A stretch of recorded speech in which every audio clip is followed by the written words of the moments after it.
You ask Tiger to solve. This deals with linear equations with one unknown. The final result is x equals 5. Let's solve it step by step. Group all x terms on the left side of the equation. Subtract 8x from both sides. Group like terms. Simplify the arithmetic.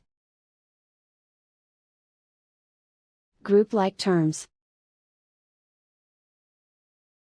Simplify the arithmetic. Group all constants on the right side of the equation.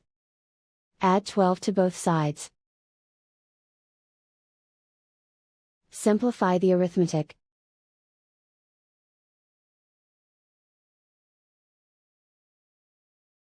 Isolate the x.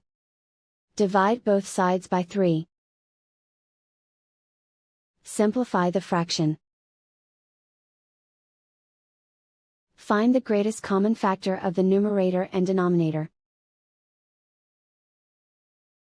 Factor out and cancel the greatest common factor. And so the final result is x equals 5.